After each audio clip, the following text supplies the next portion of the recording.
Hello everyone, my name is MrHurriicane. Welcome to the Andy McKenzie Career Mode series. This is episode number 29. The third season in Andy McKenzie's career continues, and we're here in week 3 with this matchup against the San Francisco 49ers. The Texans at 1-1 trying to score their second victory. It's the first quarter, 3rd and 7 for Andy as he throws outside to his number 1 wideout DeAndre Hopkins for a first down. But a couple plays later, it's another 3rd down, this time needing 11. McKenzie steps up and just dumps it off in desperation, and Brandon Oliver, the new Texans starting running back, can't get there. So no points on this possession. Let's jump ahead later in the first quarter, still scoreless. 3 wide set, McKenzie in trouble, moving to his right, and there's Malcolm Riley sprinting up the sideline. The second-year wideout all the way into San Francisco territory to the 26. I am so happy he has become a starter with this offense. That a swing left on first down, and here's Oliver. Look at him shed 2 tackles and pick up the first down. He's been showing some promising glimpses so far in the season. Texans in the red zone, another blitz, and McKenzie goes down. He's sacked by Steve Williams back at the 24-yard line. So 3rd and 20. Do you get aggressive here? Do you try to put one up in the end zone? Another blitz. McKenzie almost throws an interception to Navarro Bowman. So the Houston Texans get 3 on that possession, but then San Francisco turns it over. And that's when McKenzie goes play fake. Rolling out, and he decides to tuck this one and is shoved out after a 5-yard run. At the 27, it's 3rd and 5. Single coverage on the outside. McKenzie puts it up, and there's Malcolm Riley. Touchdown. The connection these two are forming is exciting. And there's Dante Johnson trying to talk a little bit of smack. I'm not sure why. He just gave up a touchdown. And San Francisco turned the football over again. So from the 25, McKenzie wants to try that again. And Riley has another touchdown. Flag on the play, however. Pass interference on Dante Johnson. The second touchdown he's allowed to Malcolm Riley. Here's a second look at it. He is more than just a blazer. He can make those tough grabs as well in single coverage. 17-0 in the first half, and Riley's not done there. He's on pace to shatter his career-high numbers. Will McKenzie go to him again on 3rd down, looking for 8 yards? Pressure gets there. McKenzie hit and just dumps that one off for Josh Hill, so no points this time as the offense slows up a bit. And then San Francisco finally gets their offense together. No turnover this time. It's a Carlos Hyde touchdown. So a 10-point game late first half.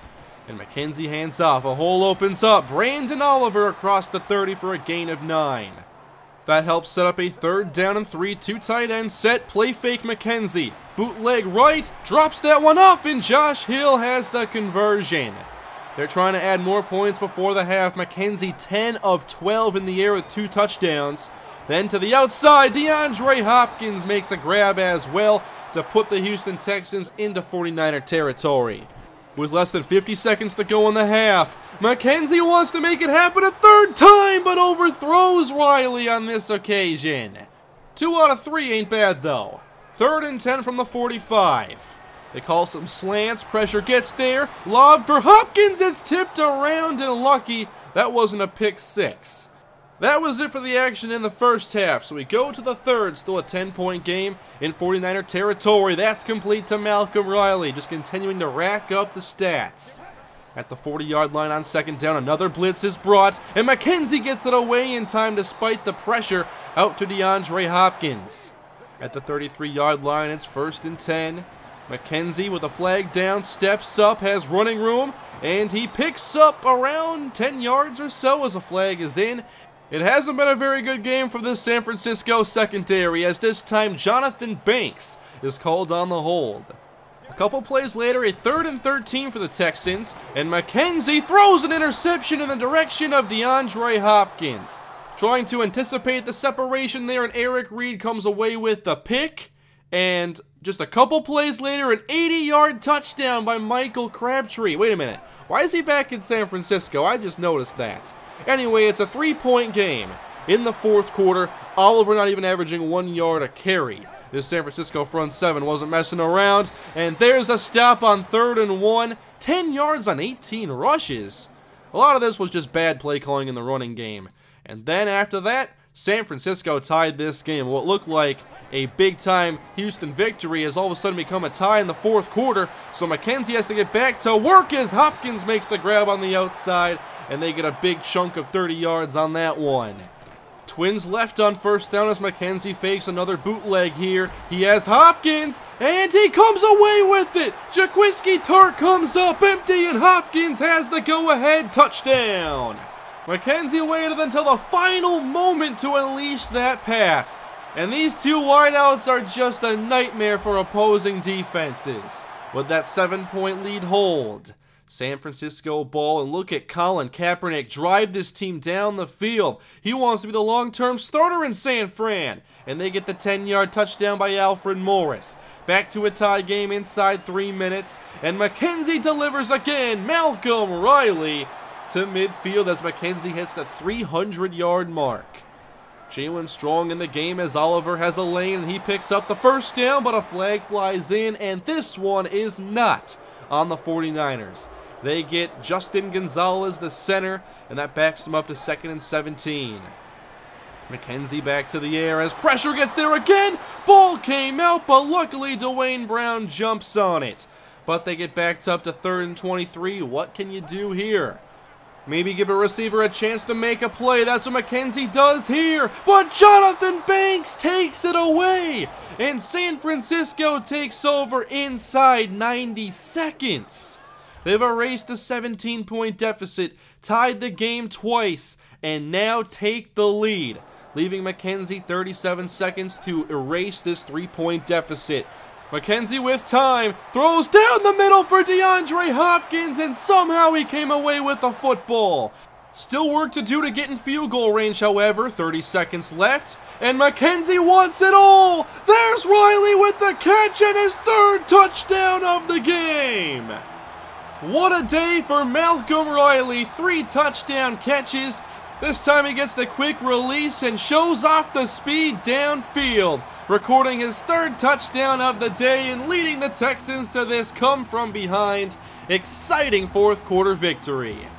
And that is why we should be excited about this offense, with Malcolm Riley in a very prominent role, the addition of Fisher Roberts, and even Brandon Oliver's speed.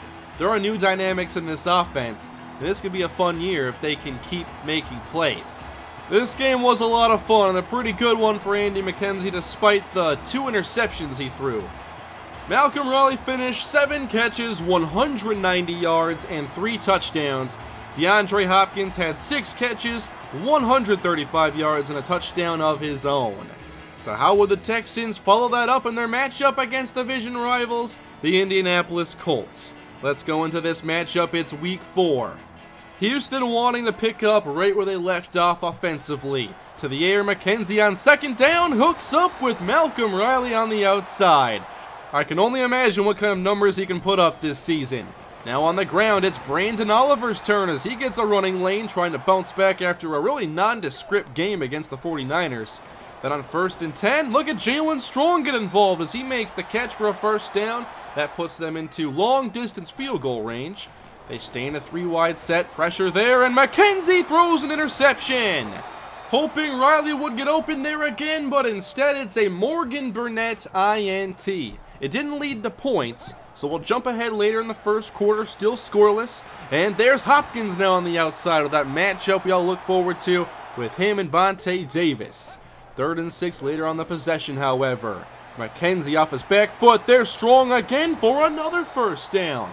He's been really quiet for a while now since the emergence of Malcolm Riley. Hopefully he becomes more consistent. Another 3rd down later from the 47, looking for Riley, who can't hang on here.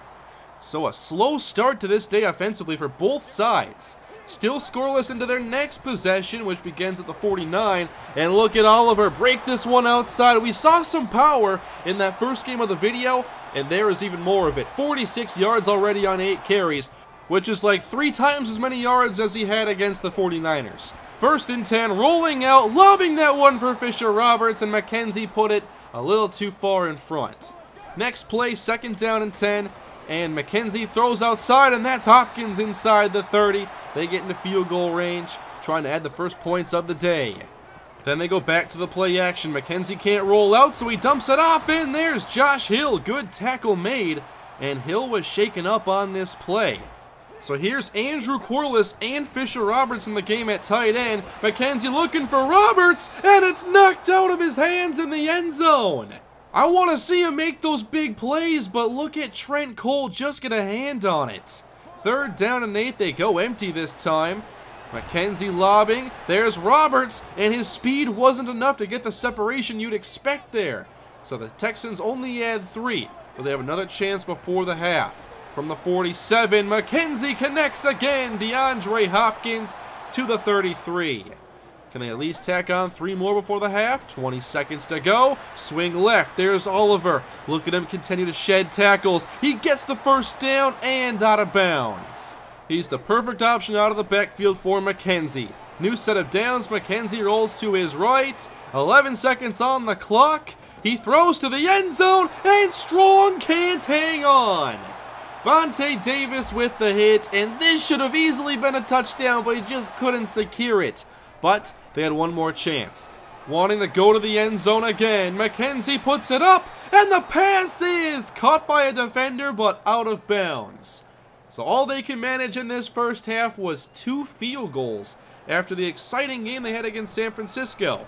That's okay, Indy isn't on the board yet. Into the second half, it's Andrew Corliss on the reception, helping fill in for the injured Josh Hill. A couple plays later, 3rd and 6, and here's more pressure. McKenzie chased to his right. He has room to run. He gets the first, but loses the football. And the Colts recover. He could have maybe dove there, definitely couldn't have slid. So Indy ends up getting 3 after that. It's 6-3 later in the 3rd quarter. Comeback route for Malcolm Riley against the great Vontae Davis. He is winning in so many different ways. From the Colt 42-yard line, big blitz and a completion. Hopkins over the middle, and that puts the Texans down to the 26. 2 plays later, however, another 3rd down and long. McKenzie with time, steps up, still scanning the field. On the move to Corliss for the Texan touchdown. He missed a chance there earlier, but comes back to it later, and the Texans go up by 2 scores. We'll now go ahead to the 4th quarter. Indy did add on 3 more points, so a 7-point game here in the 4th. Pressure there. McKenzie to the outside, but Vontae Davis on the interception takes it in for a touchdown. They had the deep comeback earlier with Malcolm Riley, then tried it with DeAndre Hopkins, but Vontae Davis learned from his prior mistake, and he ties the game all of a sudden. That 10-point lead was quickly erased. Here is McKenzie backed up at the 11-yard line, 2nd down. Look at this pressure. He's sandwiched in the backfield down at the 3-yard line, forcing a 3rd and 18. Desperation mode now from the end zone against the blitz, and Riley comes away with the grab that converts for a 1st down. In so many key situations, Riley keeps making plays. 2 plays later, a 3rd and 6 with 2 minutes on the clock. Pressure gets there, but McKenzie dumps it off in time, and that's Brandon Oliver for the 1st down. Can they just get into field goal range? There's still some work to do to get there. And McKenzie completes the pass here. Jalen Strong into Indianapolis territory. That gave them plenty of time to get in range. Here's some read option. McKenzie with a blocker in front. Tries to spin but loses the football. It's scooped up by a Colt, and it's their 2nd defensive touchdown of the 4th quarter. This one gives them a 7-point lead inside 2 minutes. Unbelievable. McKenzie's 2nd lost fumble of the game. And that didn't leave him with much time to try and make up for it. 37 seconds on the clock here, 3rd and 6. They spread the field, and McKenzie connects with Brandon Oliver to get them out to the 49. 2 plays later, 17 seconds left. 3rd and 4. McKenzie resets his feet, puts it up deep, and Hopkins can't come down with it. Setting up 4th down, and they just have to take a chance at the end zone. McKenzie lets the play develop, plenty of time to throw. He unloads deep to the end zone. Brown is there, loses it, and the Colts pick it off. And that's how this one ends, a complete 4th quarter collapse. 2 defensive touchdowns by the Colts, their only 2 of the day. And let's look at this last play one more time. Jaron Brown had it, but it gets knocked out, and then Sergio Brown intercepts it. He goes to take a knee. He can't. There are too many players around him, so he's going to continue trying to take a knee.